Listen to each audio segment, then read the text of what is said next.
बिस्मिल्लाहिर्रहमानिर्रहीम बिस्मिल्लाहिर्रहमानिर्रहीम। अज़ीज़ तलबा अस्सलामु अलैकुम। उम्मीद है आप सब लोग खैरियत से होंगे। अल्लाह पाक आपको ज़िंदगी के हर मैदान में कामयाब करे और आपको अपने घरों में खुश और आबाद रखे, आमीन। पिछली वीडियो में जो है हमने गज़ल नंबर 5 जो परवीन शाकिर की है, बाद बाँ खुलने से पहले का इशारा देखना, मैं समुंदर देखती हूँ तुम किनारा देखना, कि हमने 4 अशार की तशरीह की थी। इस गज़ल के टोटल जो हैं वो 8 अशार हैं। पिछली वीडियो में हमने 4 अशार की तशरीह की थी। उम्मीद आप लोगों को समझ आ गए होंगे। आज हम जो हैं अगले जो 4 अशार हैं, शेर नंबर 5, 6, 7 और 8 की तशरीह करेंगे। सबसे पहले जो होता है, आप जो है उसके मुश्किल अल्फाज के मानी जो होते हैं वो देख लिया करें। वो आपको अगर समझ आ जाए तो आपको तशरीह करना आसान हो जाता है। तो चले देखते हैं शेर नंबर 5। जब बनामे दिल गवाही सर की मांगी जाएगी, खून में डूबा हुआ परचम हमारा देखना। बनामे दिल, बनाम यानी नाम, पर दिल, दिल के नाम पर, गवाही होता है शहादत या सबूत। थोड़ा सा हम जो है परवीन शाकिर का, जैसे हमने पहली वीडियो में भी थोड़ा सा उनका तारुफ जो था वो किया था कि परवीन शाकिर उर्दू शायरी का एक बहुत बड़ा नाम है। उनकी गज़ल दूसरी गज़ल गो शायरात से मुख्तलिफ है, क्योंकि उन्होंने औरत और मोहब्बत के जज्बात को एक मुनफरिद अंदाज में पेश किया है। उन्होंने सादा और आम फहम यानी आम समझ में आने वाली ज़बान का इस्तेमाल किया है, जो उनके कलाम को मुनफरिद बनाता है, यानी दूसरों से उनका कलाम मुनफरिद है इस की वजह से, अपनी सादा और आम फहम ज़बान की वजह से। इस शेर में शायरा ने अपने नज़रिए और फ़िक्र के जान की कुर्बानी देने का अज़्म किया है। वो कहती हैं कि जब वतन के लिए कुर्बानी मांगी गई तो हम अपनी जान कुर्बान कर देंगे।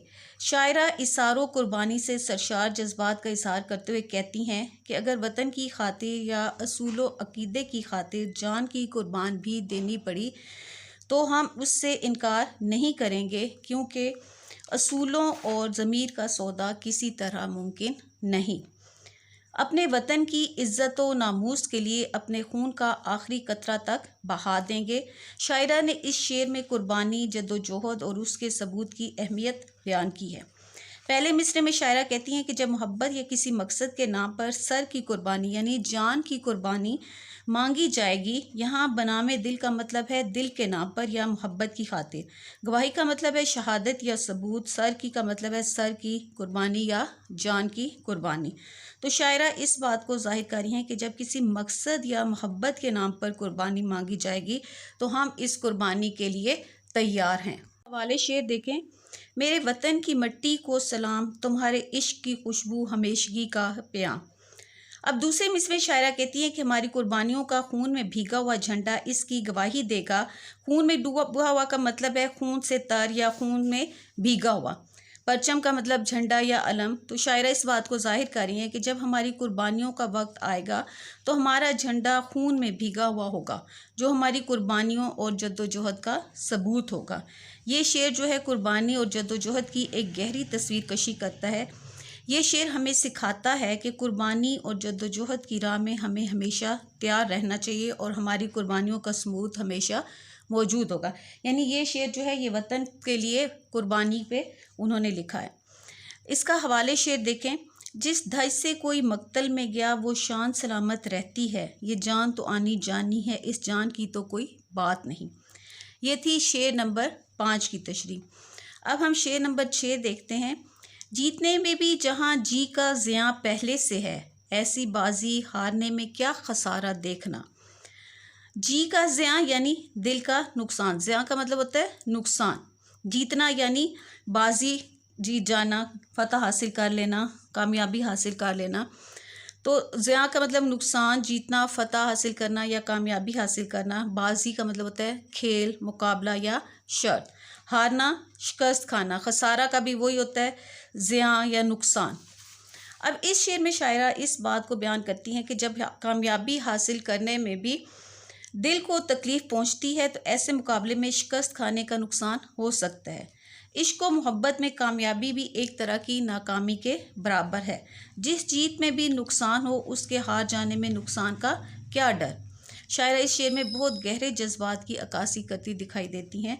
शायरा ने इस शेर में कामयाबी और शिकस्त की अहमियत को एक नए जाविये से पेश किया है। पहले मिसरे में शायरा कहती हैं कि जहाँ कामयाबी हासिल करने में भी दिल को नुकसान पहुँचता है। जीतने का मतलब है कि कामयाबी हासिल करना, और जी का ज़िया का मतलब है दिल का नुकसान, जैसे अभी हमने पहले भी देखा है। तो शायरा इस बात को ज़ाहिर करती हैं कि बाज़ औक़ात जो है कामयाबी हासिल करने में भी दिल को तकलीफ़ पहुँचती है, और इस कामयाबी की कीमत हमारे जज्बात और दिल की कुर्बानी होती है। ये मिसरा इस बात की तरफ इशारा करता है कि कामयाबी हर हाल में खुशी और सुकून नहीं लाती, बल्कि बाज़ औक़ात इसकी कीमत दिल के सुकून की कुर्बानी होती है। अब दूसरे मिसरे में शायरा कहती हैं कि ऐसे मुकाबले में शिकस्त खाने का क्या नुकसान हो सकता है। बाजी का मतलब है यानी खेल या मुकाबला हारना, यानी शिकस्त खाना, खसारा, नुकसान या कमी। तो शायरा इस बात को ज़ाहिर करी है कि जब कामयाबी हासिल करने में भी दिल को नुकसान पहुंचता है, तो ऐसे मुकाबले में शिकस्त खाने का क्या नुकसान हो सकता है। तो ये मिसरा इस बात की तरफ इशारा है कि बाज़ औक़ात शिकस्त भी एक तरह की रहाई या सुकून लाती है, क्योंकि इसमें दिल को मज़ीद नुकसान नहीं पहुंचता। शायरा ने नहायत सादा और ख़ूबसूरत अल्फाज में अपने दिल की कैफियत को बयान किया है कि महबूब की खुशी की खातिर उसकी हर ख्वाहिश का एहतराम किया जाए, खा इसमें नुकसान ही बर्दाश्त करना पड़े। ये कामयाबी है, क्योंकि जिसको चाहा जाता है उसकी ख्वाहिशात का एहतराम किया जाता है। बकौल परवीन शाकिर, इस शर्त पे खेलूँगी पिया प्यार की बाजी, जीतूँ तो तुझे पाऊँ, हारूँ तो पिया तेरी। ये थे शेर नंबर 6 की तशरीह। अब देखते हैं शेर नंबर 7। आईने की आँख ही कुछ कम न थी मेरे लिए, जाने अब क्या क्या दिखाएगा तुम्हारा देखना। आईना होता है शीशा जो हकीकत का अक्स दिखाता है। आईने की आँख यानी आईने की अक्कासी जो हकीकत को बेपर्दा करती है। कुछ कम न था यानी कुछ कम न थी, कम न था, काफ़ी था यानी ज़्यादा था। तुम्हारा देखना, तुम्हारी नज़र या तुम्हारी देखने की सलाहियत। तो शायरा इस शेर में कहती हैं कि आईना मुझे मेरी मोहब्बत और जज्बात दिखाता रहता है, अब महबूब की नज़र भी ये सदाकत दिखाएगी। ये शेर परवीन शाकिर की शायरी की गहराई और हसासियत की अक्कासी करता है। शायरा ने इस शेर में अपने आईने और महबूब की नज़र के ज़रिए खुद शनासी और मोहब्बत की हकीकत को बयान किया है। पहले मिसरे शायरा कहती हैं कि आईने की आँख यानी आईने की अक्कासी मेरे लिए कुछ कम न थी। आईना एक इस्तारा है जो हकीकत को बेपर्दा करता है। इस्तारा क्या होता है? कोई लफ्ज़ उधार लेना। इसमें उन्होंने आईने का लफ्ज़ उधार लेकर इस्तेमाल किया है। हमें हमारी असल सूरत दिखाता है। कुछ कम न थी का मतलब है कि वो काफ़ी थी या बहुत ज़्यादा थी। तो शायरा इस बात को ज़ाहिर कर रही हैं कि आईने ने जो हकीकत दिखाई वो मेरे लिए पहले ही बहुत थी, और उसने मेरी हकीकत को बेपर्दा कर दिया। आईने की अक्कासी ने मेरे जज्बात, ख्यालात और खुद शनासी को मुकम्मल तौर पर बेनकाब किया। दूसरे मिसरे में शायरा कहती हैं कि अब महबूब की नज़र, तुम्हारा देखना क्या क्या दिखाएगा। यहाँ तुम्हारा देखना का मतलब है महबूब की नज़र या उसके देखने की सलाहियत। तो शायरा इस बात को ज़ाहिर कर रही हैं कि आईने की अक्कासी के बाद अब महबूब की नज़र मुझे क्या कुछ दिखलाएगी कि इसका अंदाज़ा नहीं है। महबूब की नज़र और उसकी मोहब्बत में भी हकीकत को बेपर्दा करने की सलाहियत होती है, जो आईने से ज़्यादा गहरी और पेचीदा हो सकती है।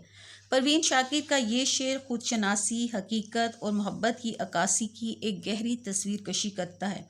शायरा ने नहायत खूबसूरत और सादा अल्फाज में अपने दिल की कैफियत को बयान किया है, जो पढ़ने वाले के दिल पर गहरा असर छोड़ता है।